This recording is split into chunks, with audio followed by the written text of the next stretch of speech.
So eventually, whatever the problem was, it got so bad that he woke up one morning and he died that same morning. And Nikki stated that she was ready to move on. And then the demeanor in the house where I was watching it all changed. Everyone was like, wow, we were so ready to make and to pass judgment on him, thinking that he had left her, when in fact they were doing the total opposite. They were getting ready to actually move into the apartment, and right before they were to move in, he passed away unexpectedly. And you never know, you know, what will happen. And I try to tell people, don't hold grudges, especially against people that you love. You never know when they're going to be out of your life. They can be the healthiest, people. For instance, Shawnee seemed to be healthy through the whole entire show.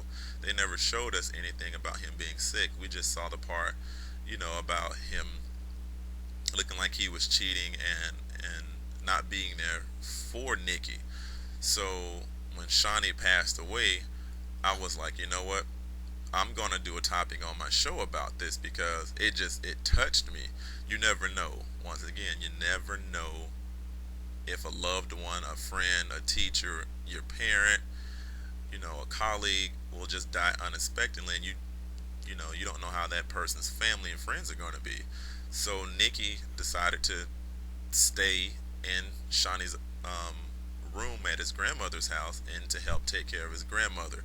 So that was a positive thing that came out of him passing. She was like, "Well, for closure for his grandmother and myself, I'm going to stay in his room. I'm going to continue to finish school." She was like, "I'm going to be what I wanted to be, while I was with him, and I'm going to show him that I'm still going to make it. I'm not going to let his death hold me down because that's not what he wanted."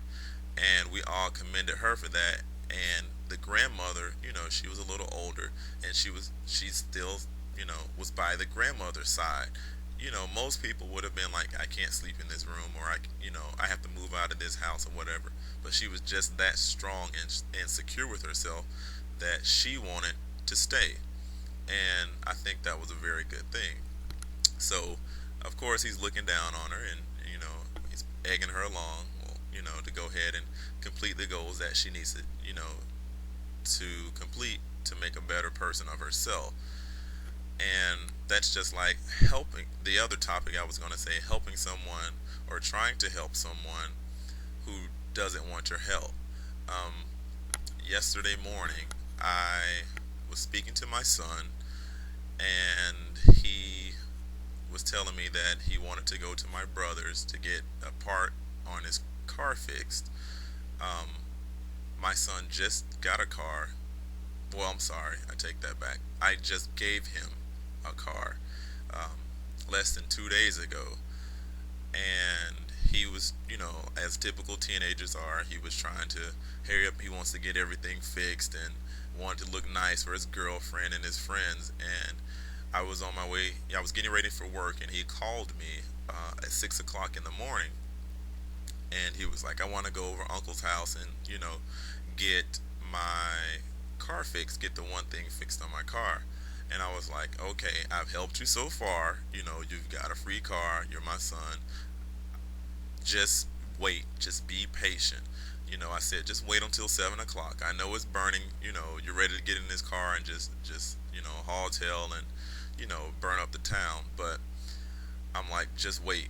You've been through so much. You and I. You've gone from being in the streets and to me being your foster father to I don't even consider you my foster son. You're my son. You know, just be patient. You've made it. You've shown me that you've got a job, a great job, and that's why I gave you this car. Now you're becoming a man, and I was proud of him. Excuse me, and I was telling him that, and I said, well, I need to get ready for work. And I did tell him, I said, stop being hard headed. I've been through this with you now for 3 years almost. Um, I've helped you come a long way, and that's part of me being your parent. That's what I'm supposed to do. And also, as a male figure in your life, I'm showing you how to become, a man. So, we got off the phone. It was about 6:10, 6:15 in the morning. Um, I'm getting ready for work at, it was probably 8:05. I'm getting ready to go to work. I'm in my car, and I get a phone call from the hospital. But I was thinking, okay, well, whatever. You know, whatever it was, it must have been, someone asking me to volunteer because I'm a volunteer. I was thinking they were just asking me when can I come, volunteer. And I said, well, they'll leave a message and they'll leave their contact information. So then, about 5 minutes later, my job calls me, and the secretary at my job, she's frantic, and she knows my son on a personal basis, and she said, you need to get to the hospital, ASAP, because your son is in the hospital. And that was the emergency room calling. And I was like, what do you mean? I just got off the phone with my son. He should actually be at my brother's house getting, his vehicle fixed. And she was like, no, no, no, you need to get to the emergency room. So I, you know, bypassed the school, turned around, and headed to the emergency room.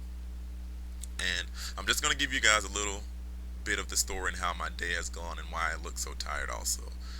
So anyway, I get to the emergency room, and when I get in there, as any parent would be,